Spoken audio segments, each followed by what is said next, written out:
All right, let's talk about something that trips up so many travelers, making a connection through Australia.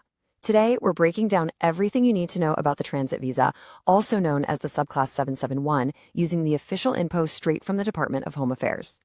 So you've booked a flight and it's got a layover down under. You're just passing through, maybe for a few hours. Sounds simple, right? Well, maybe not.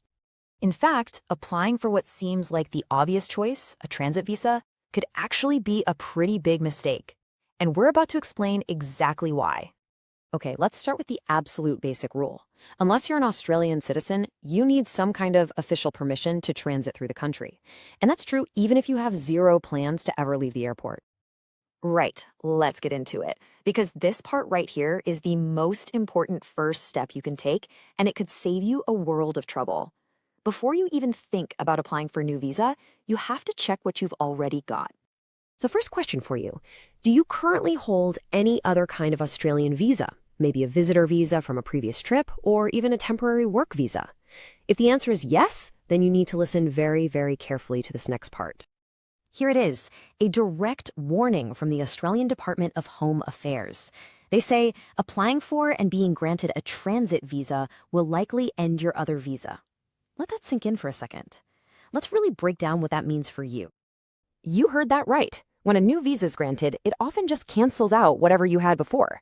So imagine you have a fantastic multi-year visitor visa, and you get a transit visa for just one short trip. Boom, you could completely wipe out that long-term visa. You'd have to apply and pay for it all over again. The takeaway is simple. Check what you have first. And here's why checking is so important. You might already be covered, or you might be eligible for something way better. For example, if you've got a New Zealand passport, you often get a special category visa when you arrive. For lots of other folks, an ETA or a regular visitor visa might be an option. And those don't just cover transit, they usually let you stay longer, which gives you way more flexibility.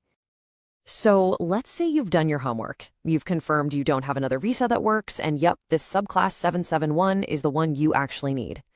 Okay, here are the essential details you've got to know.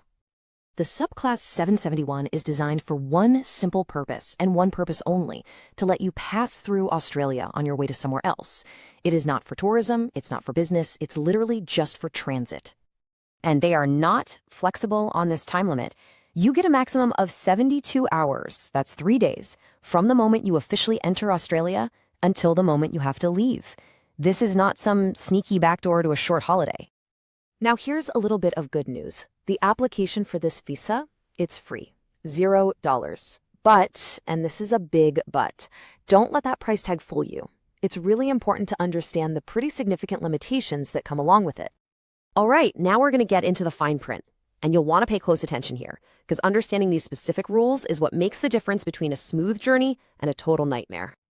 Okay, there are 3 really big rules to remember. First, no family on your application. Every single person, even your baby, needs their very own visa application. Second, you can't extend it, period. If your plans change and you need to stay longer, you have to apply for a totally different kind of visa. And finally, you have to be outside of Australia when you apply and when they make their decision.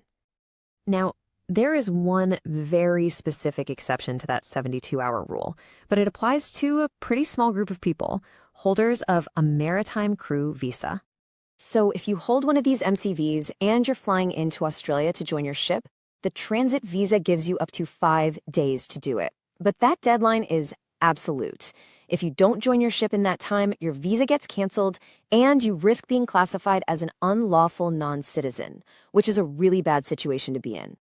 Okay, we've covered the big warnings, the key facts, and the nitty-gritty rules. So let's pull all of this together into a clear, simple action plan for you. Here is your pre-travel checklist. First step, use the official Visa Entitlement Verification online system, that's VVO, to see what your current visa status is. Step 2, look into whether a more flexible option like an ETA or visitor visa is right for you. If and only if those are not options, then you can apply for the Transit 771 visa from outside the country. And lastly, always double-check the transit facilities at your specific Australian airport. At the end of the day, visa rules can change, and everybody's situation is a little bit different. So the most important thing to take away from all this is to use this explainer as your guide, but always confirm the latest details on the official Department of Home Affairs website before you travel. All right, safe travels.